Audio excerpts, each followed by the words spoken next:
hati kami, supaya kami boleh menyenangkan-Mu dalam hidup kami ini ya Tuhan. Engkaulah yang sudah lebih dahulu mengasihi kami. Engkau yang lebih dahulu menyenangkan kami. Engkau yang lebih dahulu mengampuni kami ya Tuhan.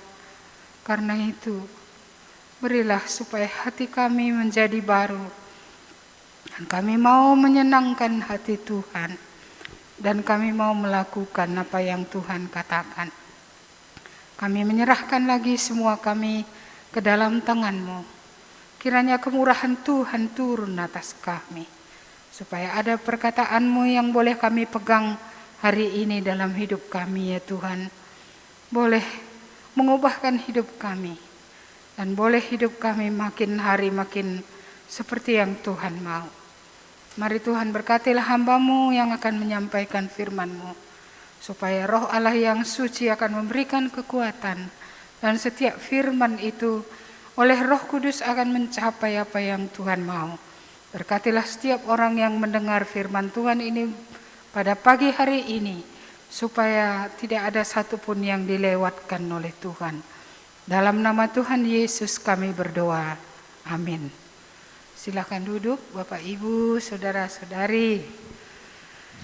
Mari kita membuka Alkitab kita.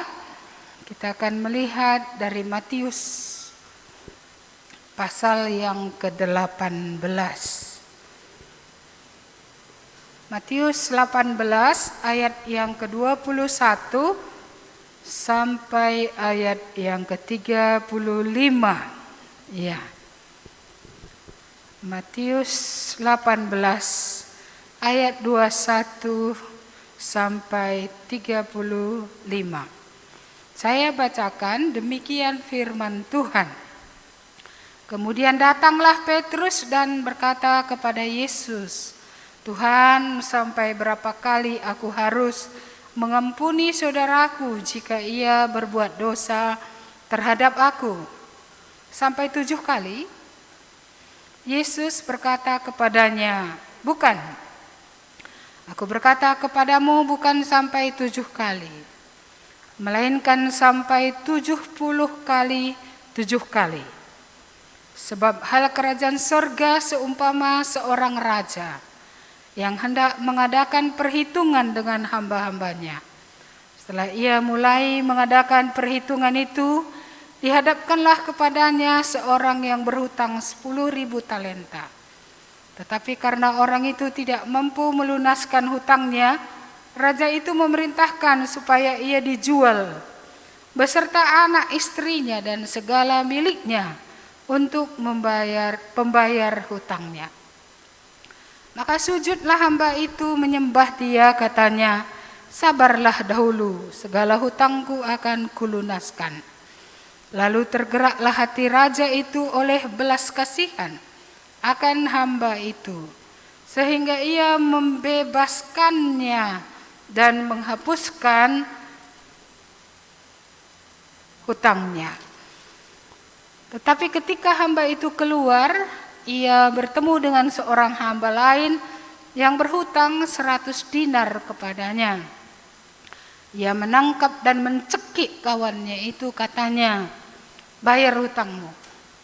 Maka sujudlah kawannya itu dan memohon kepadanya, sabarlah dahulu, hutangku itu akan kulunaskan. Tetapi ia menolak dan menyerahkan kawannya itu ke dalam penjara sampai dilunaskannya hutangnya. Melihat itu kawan-kawannya yang lain sangat sedih.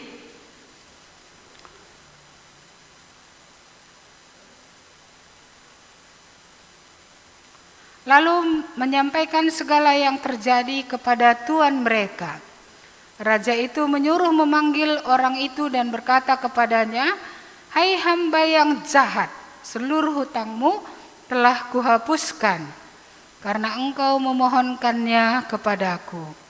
Bukankah engkau pun harus mengasihani kawanmu seperti aku telah mengasihani engkau? Maka marahlah tuannya itu dan menyerahkannya kepada algojo-algojo sampai ia melunaskan seluruh hutangnya. maka Bapakku yang di sorga akan berbuat demikian juga terhadap kamu. Apabila kamu masing-masing tidak mengampuni saudaramu dengan segenap hatimu. Iya, ini nats yang sudah sering kita dengar, udah hafal mati ya. Ya, saya mau bertanya, jikalau ada duri yang masuk ke tangan kita atau ke kaki kita, dibandingkan dengan tubuh kita yang besar, duri itu tentu sangat kecil. Iya. Kira-kira kalau kecilnya dia, kita biarkankah? Hah? Kenapa tidak? Hah? Sakit? Sakit ya duri? Sakit itu ya, iya. Jadi tema kita hari ini adalah pengampunan. Jika tidak mengampuni sakit atau enggak ya? Hah? Yang sakit siapa? Yang belum diampuni atau yang belum mengampuni? Hah? Yang belum mengampuni yang sakit? Ya, yang belum diampuni? Hah? Nggak sakit? Iya. Ini kata dokter ya, katanya salah satu penyebab hipertensi adalah orang yang tidak berkemurahan, yaitu orang yang tidak mengampuni. Itu betul atau enggak ya? Itu dokter yang bilang. Sehingga ya, karena tidak mengampuni itu dia terus, ya akhirnya muncullah, asal dilihatnya orang itu berdebar-debar jantungnya. Terakhir apa yang terjadi? Hipertensi. Di tensi dia kayak mana? Oh, 160 sekali ini katanya. Walaupun tidak semua penyebab hipertensi adalah karena itu, tapi salah satu penyebabnya adalah itu ya. Ya. Jadi ini tadi muncul pertanyaan. Kalian pernah enggak bertanya seperti Petrus ini? Berapa kali sih harus mengampuni ini? Ada yang sudah bosan mengampuni? Ya, kayaknya Petrus ini kalau kita dengar dari nada kalimatnya ini, ya kan? Dari nada kalimatnya ini, kan dia mengatakan, Tuhan sampai berapa kali aku harus mengampuni saudaraku?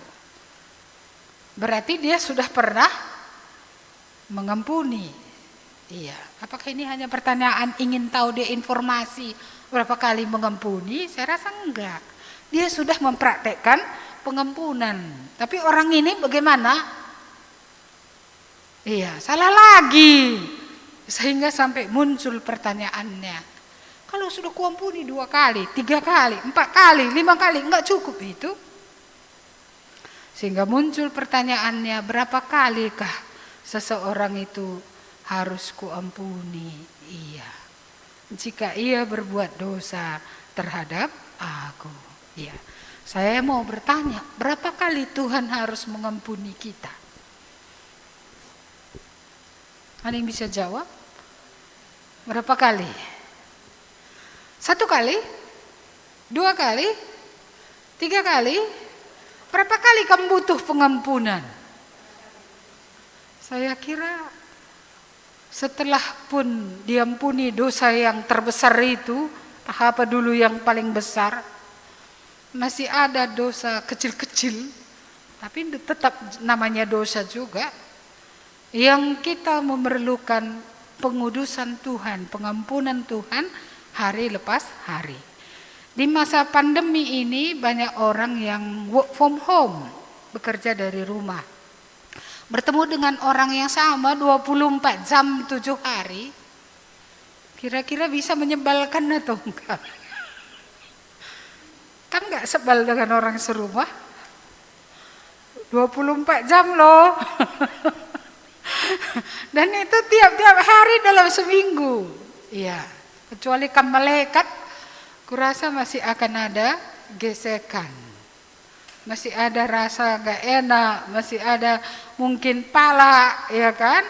Iya, jadi butuh untuk saling mengampuni. Maka Efesus pasal 4 ayat 32 mengatakan, hendaklah engkau ramah satu dengan yang lain, hendaklah engkau saling mengampuni seperti Kristus sudah mengampuni kamu.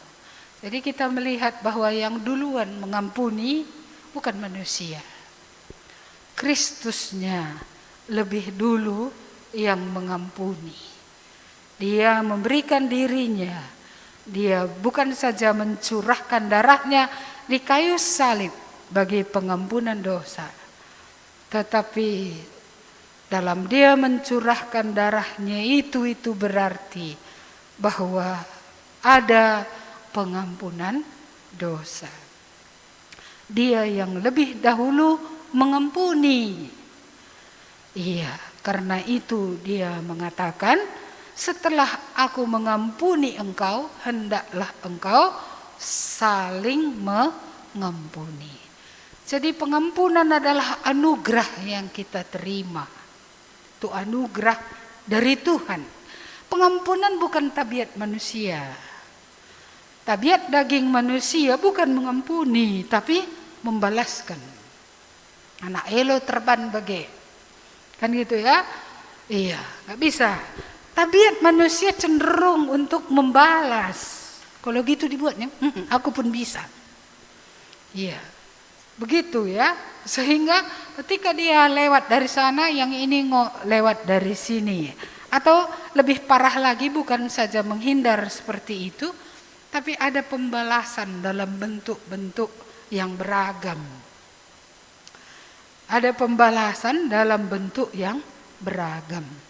Saudara-saudara, kalau kita tadi membaca kisah ini, analogi yang Tuhan berikan tentang pengampunan, dia bercerita tadi tentang seseorang yang berhutang sangat banyak, iya, kepada seorang raja, iya.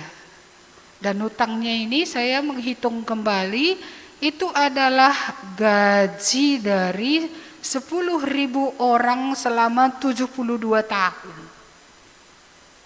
Jadi kalau ada manusia 10.000 orang, kalau dia bekerja 72 tahun, itulah utang orang ini kepada raja.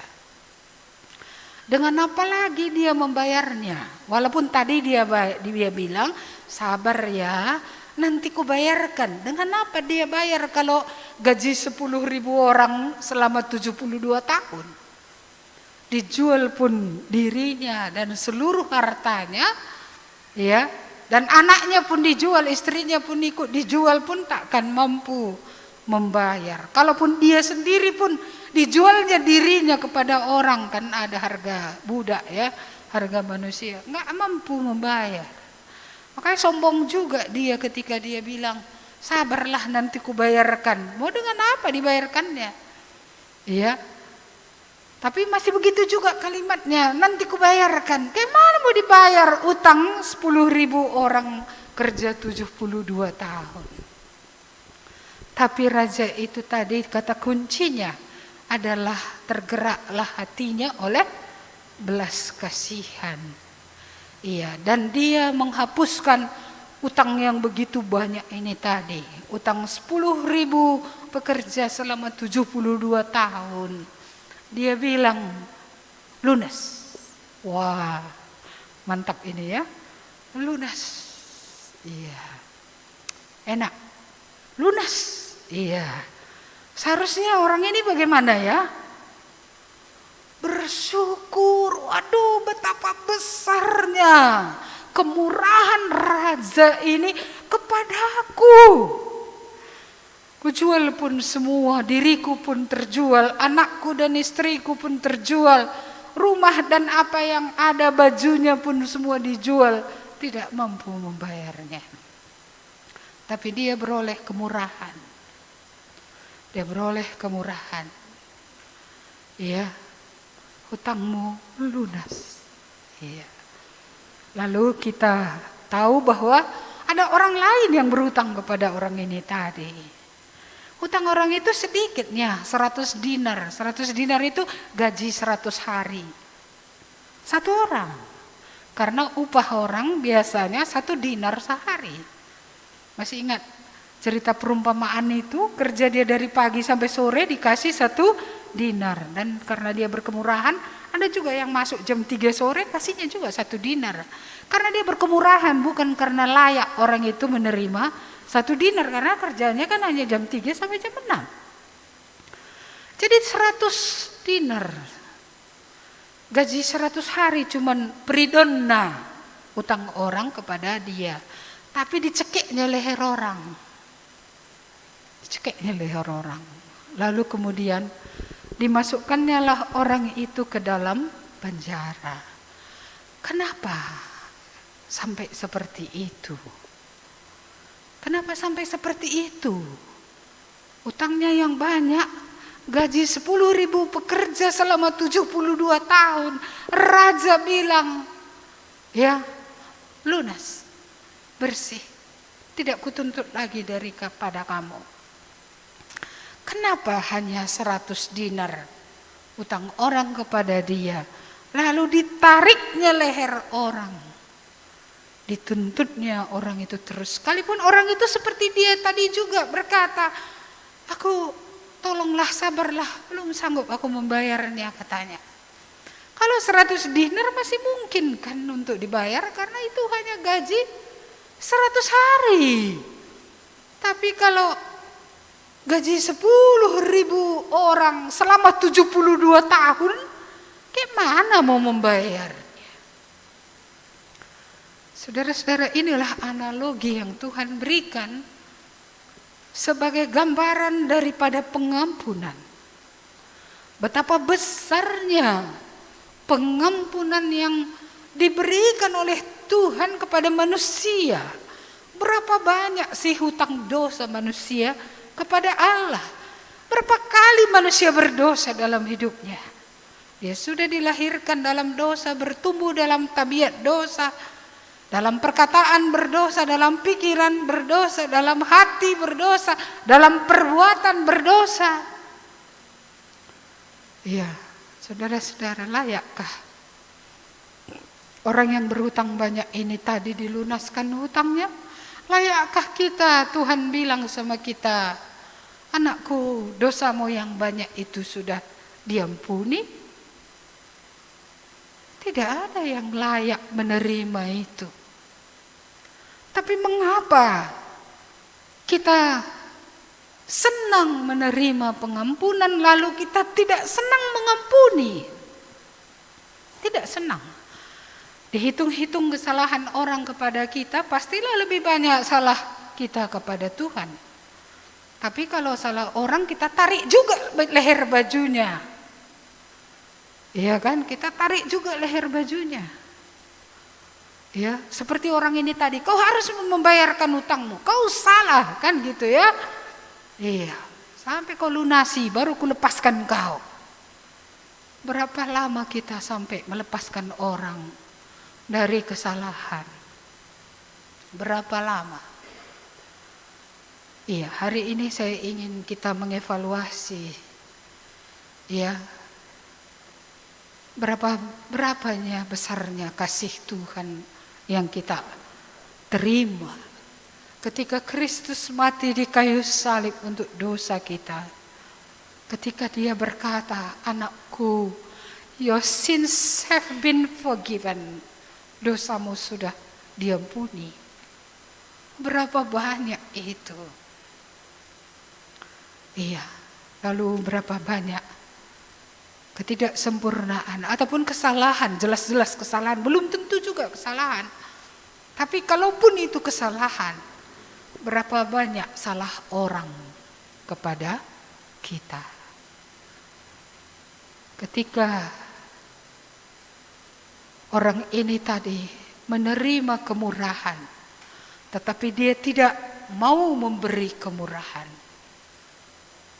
maka raja itu berkata, tangkap dia, masukkan dia ke dalam penjara sampai dia sanggup melunaskan hutangnya. Artinya apa? Saudara-saudara, dia tidak akan pernah sanggup memberikan hutangnya, maka dia akan mati di penjara. Dia akan membusuk di penjara, membusuk di dalam hutang itu. Kalau tidak ada anugerah dari raja ini. Bukankah seperti itu kita? Dengan apa dosa kita ini bisa ditutupi, saudara-saudara? Pelayanan tidak bisa menutupi dosa. Kata-kata manis kita tidak bisa menutupi semuanya itu. Tidak bisa, hanya satu, kemurahan Tuhan. Grace, anugerah yang diberikan Tuhan. Yang mengatakan kepada kita, anakku dosamu sudah diampuni. Itu bukan sesuatu yang layak kita terima, tapi Dia memberikannya kepada kita. Dia memberikannya kepada kita. Lalu bagaimana dengan orang-orang yang telah menerima kemurahan? Apakah dia berkemurahan kepada orang lain? Bisakah dia mengampuni jika orang lain salah? Saudara-saudara yang dikasihi Tuhan, firman Tuhan berkata tadi, demikian juga Bapamu di sorga. Dia akan mengampuni kamu kalau kamu mengampuni orang lain. Artinya apa? Orang yang mengalami kemurahan seharusnya berkemurahan. Dan kalau dia berkemurahan, itulah buktinya bahwa dia sudah menerima kemurahan. Orang yang bisa mengampuni, itulah menunjukkan bahwa dia menerima pengampunan. Karena pengampunan tadi bukan tabiat human, bukan tabiat manusia. Itu tabiat ilahi yang ditanamkan di dalam hati orang percaya ketika orang itu menerima pengampunan ataupun kemurahan dari Tuhan. Jadi mari kita evaluasi. Kalau orang itu berarti tidak mau mengampuni, ditariknya tadi leher orang. Bapamu di sorga juga tidak mengampuni, kan itu katanya. Masih ingat doa Bapa kami? Apa kata doa Bapa kami? Ampunilah kami sebagaimana kami mengampuni orang yang bersalah kepada kami. Iya. Jelas-jelas orang itu bersalah kepada kita pun Tuhan bilang kita ampuni. Ya, belum tentu bersalah pun tidak bisa diampuni, kan aneh itu. Ada orang gak cocok kita rasa. Kenapa gak cocok? Entah perkataannya, entah pandangan matanya. Kita yang menafsirkan sesuatu. Lalu kita menjadi benci dengan dia. Kita menjadi tidak suka dengan dia. Ya. Itu masih perasaan, belum tentu benar. Kalau benar saja pun orang itu bersalah kepada kami, kalau kami tidak mengampuninya, Tuhan bilang, apa tadi? Tuhan juga tidak mengampuni. Wah, ini tema berat ini. Berat. Karena kita ingin mendapat pengampunan, tapi kita tidak melepaskan pengampunan. Kita senang menerima kemurahan, tapi tidak berkemurahan kita kepada orang lain. Kita senang menerima belas kasihan demi belas kasihan, tapi tidak berbelas kasihan kita kepada saudara kita. Iya. Apa yang bisa kita pelajari dari sini? Pengampunan adalah anugerah. Kalau Tuhan sudah mengampuni, baru bisa kita mengampuni. Lalu yang kedua, pengampunan itu adalah tanda bahwa orang itu sudah menerima pengampunan, sehingga dia bisa mengampuni. Orang yang sudah menerima kemurahannya bisa berkemurahan. Ya, itu tandanya bahwa dia sudah menerima kemurahan. Jadi kalau ada hari ini pun dia belum bisa terus mengampuni, itu berarti dia menolak kemurahan Sang Raja. Itu berarti dia telah menolak anugerah yang besar itu. Artinya ringan bagi dia anugerah yang besar itu. Ringan baginya. Sehingga enggak dalam itu, seharusnya terjual aku dan seluruh keluargaku. Oh Tuhan, sekarang ya aku tidak terjual lagi. Seharusnya besar hatinya. Hatinya betul-betul ya sedemikian Sehingga seberapa besar pun kesalahan orang lain, dia bisa berkata, seperti Kristus mengampuni aku pun tidak menghitung-hitung segala kesalahanmu, aku tidak mengingat-ingatnya lagi, aku tidak akan mengungkitnya lagi. Saudara yang dikasihi Tuhan, ketika kita datang kepada Tuhan, meminta untuk diampuni, Tuhan mengampuni, berapa banyak pun itu. Ketika kita mengakuinya satu demi satu, bahkan mungkin masih ada yang lupa. Tetapi pengampunan Tuhan lebih besar daripada segala kesalahan kita. Dan karena kita telah menerima pengampunan dengan bayaran Kristus mati, tetapi kita tidak membayar apa-apa. Tuhan mau kita memberi juga pengampunan kepada orang lain dengan tidak perlu juga kita menuntut apa-apa. Ini kita perlu renungkan, karena kalau kita tidak mengampuni, kita tidak jadi diampuni. Ini berat kan? Ya, barang siapa hari ini yang terus mengingat kesalahan mamanya 20 tahun lalu, sampai hari ini dia tetap menghitungnya, dia tetap mengingatnya. Dosamu pun terus dihitung dan diingat Tuhan. Barang siapa hari ini yang terus mengingat, ya, dan tetap tidak dapat mengampuni orang lain, engkau juga tidak akan beroleh pengampunan. Dalam Matius pasal 5 dikatakan, kalau engkau mau datang membawa persembahanmu, tapi engkau teringat kepada saudaramu, maka apa kata Tuhan? Berdamailah dulu dengan saudaramu, itu baru engkau datang menyerahkan persembahanmu. Maka persembahanmu itu akan berkenan. Berarti apapun yang dilakukan orang itu, kalau dia belum berdamai dengan saudaranya, Tuhan tidak berkenan. Tuhan tidak berkenan. Ya, saudara-saudara yang dikasihi Tuhan, ngerinya kalau tidak mengampuni. Kalau kita tidak mengampuni, menurut kitab Efesus, ya, rasa kepahitan yang akan muncul. Pahit akhirnya di dalam. Mengiringi pahit, geram. Mengiringi geram, marah. Tetap itu ada di dalam.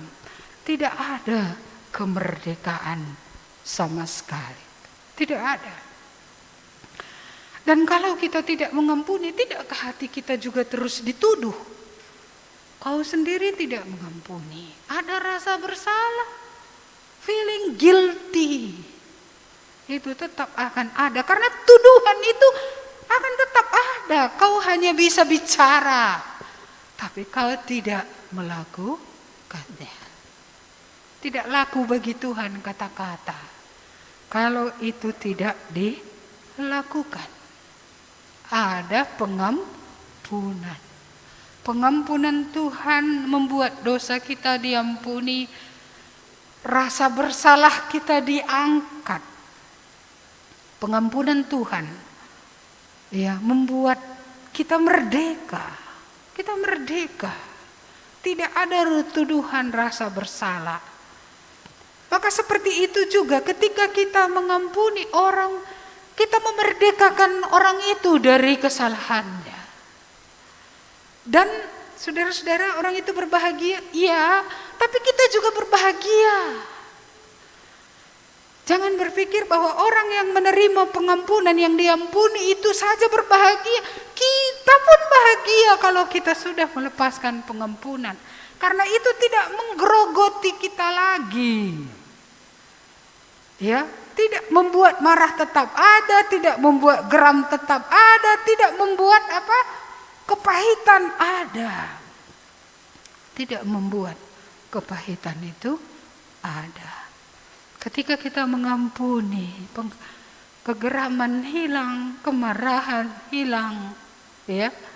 Ketika kita mengampuni, kepahitan juga hilang.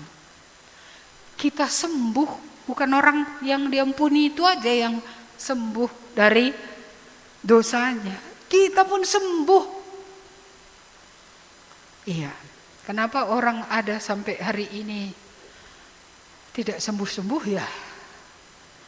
Kesalahan masa lalu, 20 tahun lalu masih diingat sampai hari ini. 7 tahun lalu masih diungkit.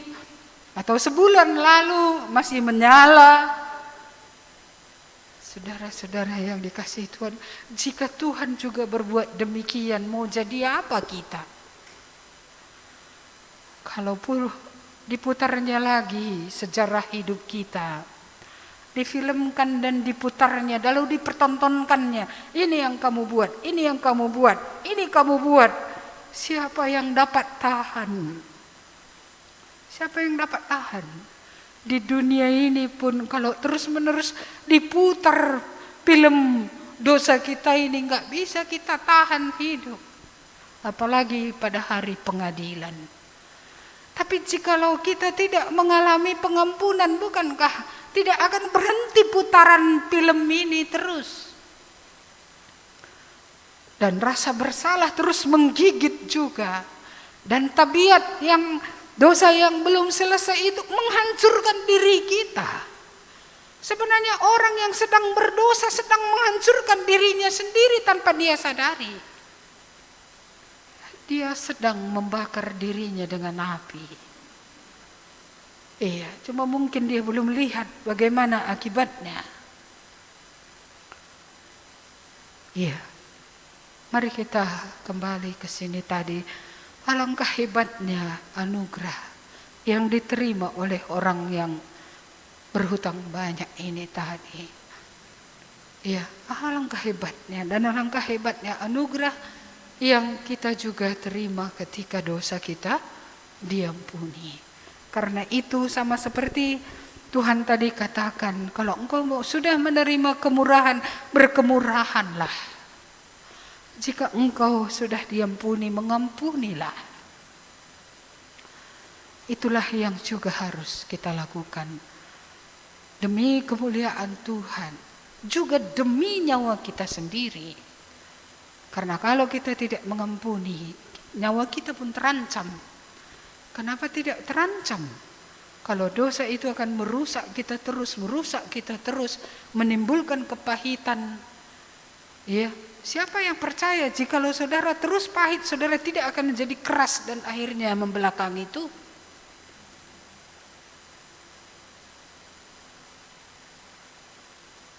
Ampunilah mereka, sebab mereka tidak tahu apa yang mereka perbuat. Itu doa Tuhan Yesus di kayu salib. Saudara-saudara, kalau saya merenungkan tentang pengampunan, saya salut dengan orang seperti Yusuf. Saya sudah pernah ceritakan ini, betapa tidak adilnya saudaranya kepada dia, menjual dia. Betapa sakitnya perjalanan hidupnya. Tapi apa katanya kepada saudaranya? Engkau mereka-rekakan yang jahat. Tapi Allah yang kupercayai, Tuhan yang kuikuti dalam hidupku, dia mereka-rekakan semua itu untuk kebaikan.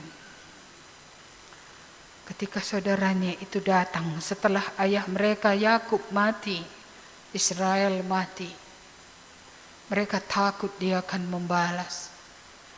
Tetapi apa yang dia katakan?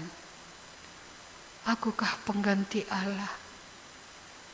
Saudara-saudara yang dikasihi Tuhan, kita melihat bagaimana dia mengatakan kepada mereka, datanglah kemari dan aku akan memelihara engkau, aku dan seluruh keturunanmu. Ini Yusuf ini ya gambaran Tuhan Yesus ya. Iya, dia sanggup mengampuni saudaranya, dia sanggup memelihara mereka kembali. Tuhan sanggup mengampuni kita sebesar apapun dosa kita. Kalau kita memang datang kepadanya untuk diampuni. Karena bagaimanakah Tuhan mengampuni orang yang tidak pernah minta ampun? Tidak pernah meminta ampun kepada Tuhan. Bagaimana Tuhan akan mengampuninya? Itu sebabnya jika kita mengaku dosa kita, Allah itu adalah setia dan adil, dan Dia akan mengampuni dosa kita dan menyucikan kita dari segala kejahatan. Seperti Tuhan mengampuni kita penuh dengan sukarela, kita juga harus benar-benar belajar mengampuni penuh dengan sukarela. Kalau itu tadi bukan tabiat kita, tapi tabiat yang ditanamkan. Kadang-kadang kita harus memaksakan kehendak kita untuk mengampuni. Itulah yang berkenan kepada Tuhan. Jadi walaupun dengan terpaksa mengampuni, ampunilah sampai nanti suatu saat. Bukan karena terpaksa lagi, tapi karena rela. Tapi mungkin pada titik-titik tertentu kita memaksakan diri untuk mengampuni, tidak apa-apa. Perasaan tidak seperti itu, bukan perasaan yang penting, kehendak Tuhan yang penting. Perasaanku belum mendukung, ya enggak apa-apa. Nanti kan Tuhan bisa ubah jadi mendukung. Tapi bukan perasaan yang penting. Kadang ikut Tuhan ini enggak perlu main perasaan. Kalau itu Tuhan bilang, lakukan saja. Itu berkenan kepadanya dan itu akan mendatangkan kebaikan bagi diri kita. Jadi demi nyawa kita, bukan demi orang lain saja yang bersalah itu, bukan. Iya. Jadi ada 3 ya. Kita melihat tadi di sini. Jadi ada apa yang terjadi jika tidak mengampuni? Saya teringat Musa. Musa sebenarnya Alkitab mencatat orang yang paling sabar, panjang sabar. Tapi Israel ini keterlaluan, mengeluh terus, menyalahkan Tuhan terus, menyalahkan Musa terus. Sampai suatu kali, saya rasa itulah titik kulminasi dalam hidup Musa pada Bilangan pasal 20. Ketika mereka mengeluh dan mengeluh lagi, menyalahkan lagi. Ya, dia memang datang kepada Tuhan. Tuhan, lihatlah bangsa itu. Tapi kita melihat belum di sini letak. Tuhan bilang berserulah kepada batu itu. Apa yang dilakukan Musa? Ambilnya tongkat yang diberikan Tuhan. Dipukulnya batu itu saking emosinya. Saudara-saudara, air tetap keluar, tapi Tuhan berkata kepada Musa, Musa, oleh karena engkau tidak percaya kepada aku, oleh karena engkau tidak menghormati kekudusanku di depan bangsa ini, naiklah ke atas gunung Nebo, lihatlah negeri perjanjian yang kujanjikan itu, tapi engkau tidak akan masuk ke dalamnya. Saudara-saudara, mungkin tersimpan tak disadari dalam hati Musa. Karena seringnya orang ini menggerutu, emosi dia. Dan dalam emosinya itu dia tidak menghormati Tuhan. Kisah sedih. Karena Musa akhirnya tidak masuk ke tanah Kanaan. Dia hanya boleh sampai di seberang dan memandang negeri itu. Sampai di sinilah kata Tuhan. Urapilah Joshua. Dia yang akan membawa bangsa ini melewati sungai Yordan masuk ke tanah perjanjian yang penuh susu dan madu. Tapi engkau akan pulang. Di seberang sini bukan di sebelah sana. Itu akibat dari apa? Akibat dari emosi. Emosi ini jikalau tidak dibawa kepada Tuhan, perasaan ini kalau tidak dibawa kepada Tuhan, tidak letak kita, ini satu saat bisa melahirkan suatu tindakan yang salah. Ya, Musa menjadi marah, kan dipukulnya batu itu. Tuhan bilang berseru, dia pukul.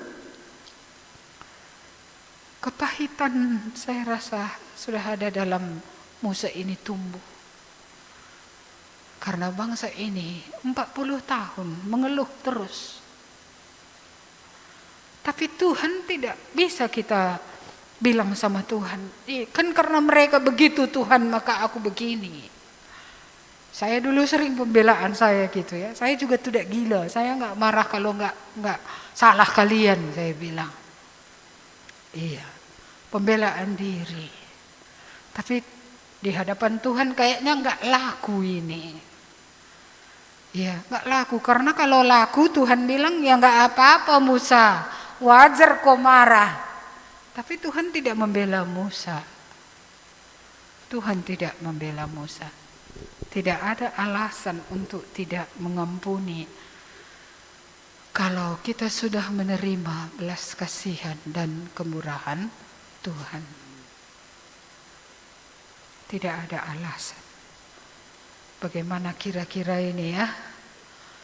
Ya, satu ayat saya ingin kita lihat, Ibrani pasal 12.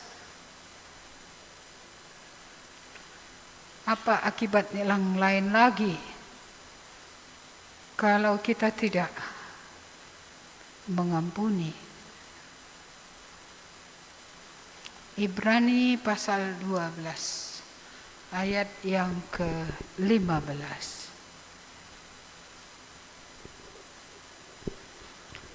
Kalau sudah dapat kita baca bersama-sama. 1, 2, iya. Jagalah supaya jangan ada seorang pun menjauhkan diri dari kasih karunia Allah, agar jangan tumbuh akar yang pahit yang menimbulkan kerusuhan dan yang mencemarkan banyak orang. Iya. Jadi kalau kita tidak menerima belas kasihan Tuhan, kasih karunia Tuhan dalam hidup kita, kebaikan demi kebaikan Tuhan yang mengampuni kita, maka apa yang terjadi? Kalau kita keluar dari situ, apa yang terjadi? Tumbuhlah akar pahit. Kalau sudah ada kepahitan, apa yang akan terjadi? Saudara-saudara, kemanapun kita pergi, kita akan membawa kerusuhan dan mencemarkan banyak orang. Iya, kita akan pergi ke sana, kita cerita, kita sedang menanam di sana sesuatu yang tidak baik. Kita membuat rusuh. Iya, kita pergi lagi ke sana, kita akan mencemarkan. Dengan siapa kita berhadapan? Dengan itu nanti kita bercerita. Iya, kalau tidak di sini sudah bersih, apa yang akan kita ceritakan? Apa yang akan kita bawa ketika kita bertemu dengan orang? Iya, kita akan membawa apa yang pahit itu kita ceritakan. Pahitlah di hati orang juga, sehingga terjadilah kerusuhan dan kecemaran. Iya, saudara-saudara, mari kita pikirkan ini. Karena tanpa disadari orang, dia sedang membawa kerusuhan kepada orang lain. Dia tidak datang bertemu orang itu untuk membangun orang itu, tapi dia akan membuat makin kacau pikiran orang itu, makin tidak tenang. Dia sedang menularkan yang tidak baik itu kepada orang lain. Kalaupun betul saudara kita itu salah, kan tidak begitu caranya. Tegurlah dia di bawah 4 mata, kata Tuhan. Supaya jika dia sadar kembali, maka engkau membawa dia pulang. Jadi tujuan Tuhan adalah kasih. Kita menegur orang, mengasihi dia, menegur dia, membawa dia pulang. Justru kalau kita tidak pernah menegur dia, dia semakin tenggelam dalam keadaan itu berarti tidak ada kasih. Walaupun memang ketika kita menegur, orang bisa marah, orang bisa meledak, orang bisa tidak terima, tidak masalah. Tapi kita sedang mengasihi dia. Karena Tuhan menyuruh kita untuk menegur, untuk berbicara kepada dia. Supaya kalau dia bisa mendengar, dia bisa dibawa kembali. Kalau dia tidak bisa mendengar, panggil 2-3 saksi. Kalau itu juga tidak, panggil jemaat gereja. Saudara-saudara, kalau tetap siapapun yang ngomong dia tetap juga tidak dengar. Firman Tuhan berkata, anggaplah dia seperti orang Lewi. Artinya apa? Orang yang sebenarnya tidak diselamatkan. Orang yang masih hidup di dalam dosa. Orang yang tidak bertobat.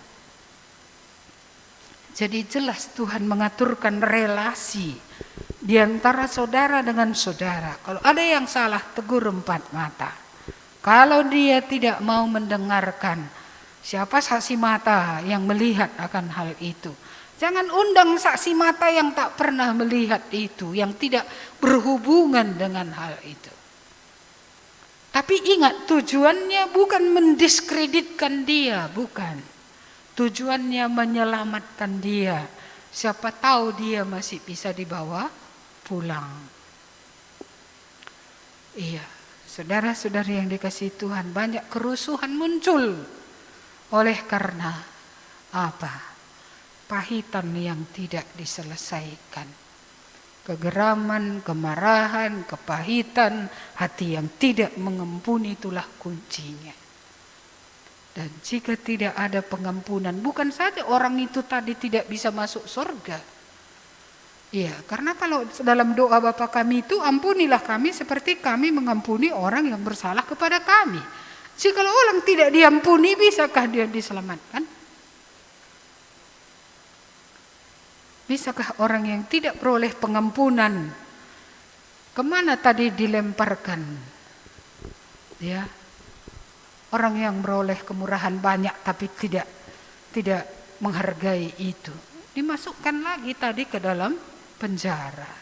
Mari kita kembali ke nats itu, ayat yang terakhir saya rasa itu. Maka Bapakku yang di sorga akan berbuat demikian juga terhadap kamu, apabila kamu masing-masing tidak mengampuni saudaramu dengan segenap hatimu. Ya, ayat 34, maka marahlah tuannya itu dan menyerahkannya kepada algojo sampai ia melunaskan seluruh hutangnya. Iya, dia dimasukkan kembali ke dalam penjara. Iya, dia membusuk di sana karena sampai seumur hidupnya bersama istri dan anak-anaknya dia tidak akan pernah mampu membayar hutangnya. Saudara-saudara yang dikasihi Tuhan, mari ya kita kembali melihat, adakah orang yang belum kita ampuni dari masa lalu kita? Adakah orang yang belum kita ampuni hari ini? Apakah mengampuni berarti melupakan? Ini pertanyaan yang sering juga diajukan. Ketika Tuhan mengampuni, apakah dia tetap menghitung kesalahan? Tidakkah Tuhan melupakan? Aku mengampuni segala kesalahanmu. Tuhan berkata, aku melupakan. Aku tidak mengingat-ingatnya lagi. Pengampunan di dalamnya harus ada juga menutupi itu. Kasih menutupi banyak dosa. Kasih ya menutupi itu. Kasih Tuhan menutupi dosa kita dengan darahnya. Sehingga tidak ditemukan lagi. Tuhan tidak menghukum. Dan tadi rasa bersalah juga diangkat. Kita merdeka. Kita merdeka hidup memuliakan Tuhan. Iya. Jadi pengampunan di dalamnya harus ada melupakan, iya. Tapi kalau misalnya ada seorang yang pernah melecehkan kamu, lalu kamu bertobat, Tuhan suruh mengampuni. Apakah itu berarti bahwa kamu akan bercakap-cakap lagi dengan dia?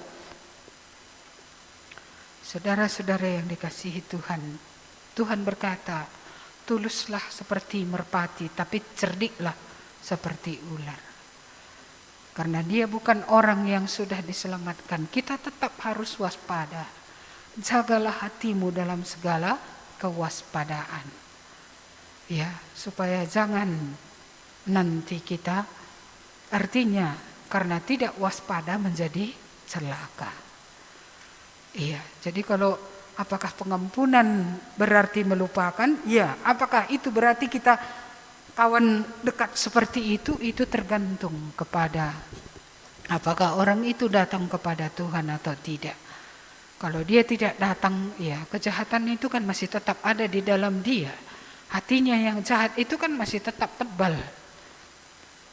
Iya, tulus seperti merpati, cerdik seperti ular. Artinya kita tidak memasukkan diri kita ke dalam jerat kembali. ya maka kita waspada dalam bergaul dengan dia. Kalau kita lihat pergaulan itu akan mendatangkan hal yang buruk, ya kita tidak harus bergaul dengan dia. Ya, pengampunan tidak berarti bahwa orang yang tadi melecehkan itu cakap-cakap kita dengan dia, tidak harus seperti itu. Tapi itu tidak lagi menggerogoti hati kita. Itu tidak akan menghancurkan kita lagi, merusakkan kita lagi di bagian di dalam. Iya. Tidak merusakkan kita lagi ke dalam. Jadi ini sangat penting supaya jangan nanti, oh kau kan sudah mengampuni aku, jadi berteman dekat lagi kita ya. Iya, pergaulan yang buruk merusakkan kebiasaan yang baik. Kalau kita lihat pertemanan ini tidak membuat mulia Tuhan, kita juga tidak semakin kudus. Pertemanan pun bisa dipotong juga. Tidak harus dilanjutkan. Bertemanlah dengan yang bisa membuat kita lebih rohani lagi, lebih baik lagi secara rohani, lebih maju. Lalu ada orang mengatakan, kalau begitu tidak mengasihi. Apa maksudnya tidak mengasihi? Mengasihi itu adalah mendoakan. Mengasihi itu memberitahukan apa yang benar. Mengasihi berbuat tapi sambil menjaga diri terus di dalam kebenaran. Bukan mengasihi berarti memberi diri kita dicemarkan. Mengasihi tidak memberi diri kita dirusukkan.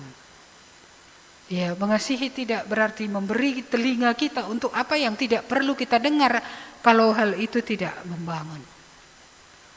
Saudara-saudara yang dikasihi Tuhan, mari, ini firman Tuhan. Iya, kalau kamu sudah beroleh kemurahan, berikanlah kemurahan kepada orang lain. Ingatlah, kesalahan kita kepada Tuhan jauh lebih daripada kesalahan orang lain kepada kita. Ampunilah supaya kamu juga diampuni. Kurasa yang di sini semua sudah mengampuni ya? Iya, atau enggak ada lagi orang yang tidak kalian ampuni? Sudah bebas murni ini semua? Tidak ada lagi tuduhan hati nurani, ya kan? Kamu ngomong tapi kamu tidak lakukan gitu, nggak ada ya? Kok nggak ada yang nyahut ini? Kurasa khotbah ini nggak cocok untuk kalian ya?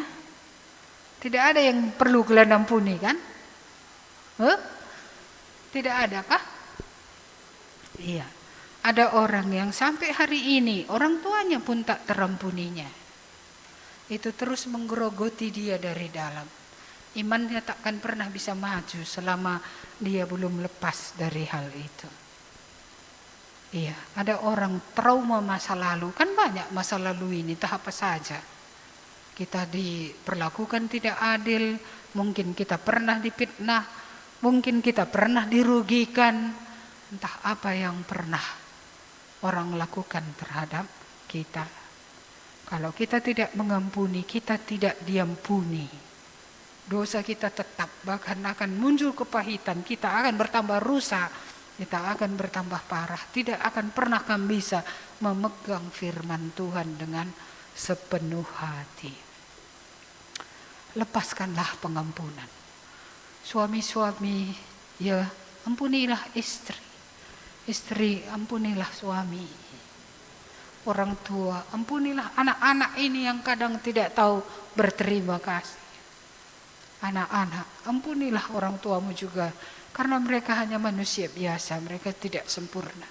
Mungkin mereka pernah salah, ampunilah mereka. Ketika engkau mengampuni, engkau sedang memuliakan Tuhan, engkau sedang menolong orang yang bersalah itu, dan engkau sedang menolong dirimu sendiri. Karena kalau engkau tidak melepaskan pengampunan, engkau pun terus akan terpuruk di dalam dosa tidak mengampuni itu. Amin. Mari kita berdoa. Kami memuji-Mu ya Allah kami, Allah yang sungguh sangat baik. Engkaulah yang telah memberikan nyawa-Mu untuk kami. Engkau tidak menghitung-hitung dosa kami.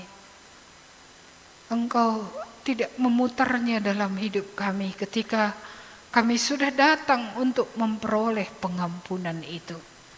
Hanya bagi orang yang belum datang kepada Tuhan, dosanya itu akan tetap diperhitungkan. Bahkan sampai hari pengadilan pun akan tetap diputar dan diperhitungkan oleh Tuhan. Tapi bagi orang yang percaya Kristus mati di kayu salib dan dia telah datang untuk menerima pengampunan dosa dari Tuhan Yesus, Engkaulah Allah yang membasuhnya, Engkaulah Allah yang mengampuninya. Oh Tuhan, sama seperti cerita tentang orang berhutang banyak ini, seperti itulah hidup kami. Kami berhutang banyak di hadapan-Mu dari sejak dahulu kala. Bahkan seperti Daud katakan, dalam dosa aku dikandung ibuku. Dan setelah lahir pun tabiat dosa itu tetap ada. Hanya ketika anugerah-Mu kami terima ya Tuhan, Engkau membasuh, Engkau membaharui hati, Engkau memberikan hati yang baru. Tuhan, terima kasih, lewat firman-Mu ini kami diingatkan, kami yang sudah menerima kemurahan, supaya kami memiliki hati yang berkemurahan, supaya Tuhan tidak membatalkan, supaya Tuhan tidak menuntut kami. Sebagaimana orang ini tadi dituntut kembali, oleh karena tidak dalam bagi dia kemurahan yang ditawarkan ataupun diberikan kepadanya. Tuhan, biarlah Roh-Mu yang kudus bekerja terus. Karena semua kami adalah produk dari masa lalu. Banyak kepahitan, kemarahan, kegeraman, entah apapun yang kami pernah alami di masa lalu. Tapi kami bersyukur sebagaimana Tuhan mengampuni kami, Tuhan juga membereskan masa lalu itu. Tuhan membersihkan kami dari dosa kami. Dan Tuhan menolong kami juga untuk mengampuni orang-orang dari masa lalu kami. Juga mengampuni diri kami sendiri karena Tuhan sudah mengampuni kami. Dan kami juga ditolong oleh Tuhan untuk merdeka. Sehingga sungguh-sungguh tidak ada lagi kegeraman, kepahitan, kemarahan, tidak ada lagi tuduhan hati nurani. Oleh karena Tuhan sudah mengampuni. Terima kasih Tuhan, biarlah Roh-Mu yang kudus terus bekerja di dalam kami. Supaya dalam bagi kami pengampunan-Mu. Supaya kami melepaskan pengampunan untuk orang yang bersalah kepada kami. Dan membawa damai kemanapun kami pergi. Supaya kami tidak membawa kerusuhan kemanapun kami pergi. Supaya kami tidak mencemari orang-orang kemana kami pergi ketika kami berbicara kepada dia, membawa kepahitan, membawa apa yang masih ada di dalam hati kami, yaitu hati yang tidak mengampuni. Tuhan, biarlah Engkau yang bekerja supaya setiap orang percaya benar-benar ini akan terjadi, sehingga benar-benar kemanapun kami pergi, kami membangun, kemanapun kami pergi, kami akan membawa berkat. Mari Tuhan, berkatilah kami semua. Engkau mau kami dikuduskan ketika masih di bumi, supaya kami boleh bersama-sama Tuhan selamanya. Engkau mau supaya kami di bumi menyelesaikan hal-hal yang perlu diselesaikan di antara kami manusia. Supaya dengan demikian kami tidak merusakkan diri kami. Dan kami boleh merdeka melayani Tuhan dengan sukacita dan dengan damai sejahtera. Terima kasih Tuhan, biarlah Engkau yang melanjutkan firman-Mu ini. Biarlah setiap telinga boleh mendengar, setiap hati boleh terbuka, dan setiap kami boleh disembuhkan oleh Tuhan dari masa lalu. Sehingga hari ini kami benar-benar merdeka, percaya kepada Tuhan, dan bisa memegang firman Tuhan penuh dalam hidup kami. Kami menyerahkan seluruh umat Tuhan, baik yang di sini, baik dimanapun juga. Kiranya kasih karunia dari Allah Bapa, pertolongan yang terus-menerus di dalam Yesus Kristus dan Roh Kudus akan menyertai sampai selama-lamanya. Amin. Kepada Allah beri puji.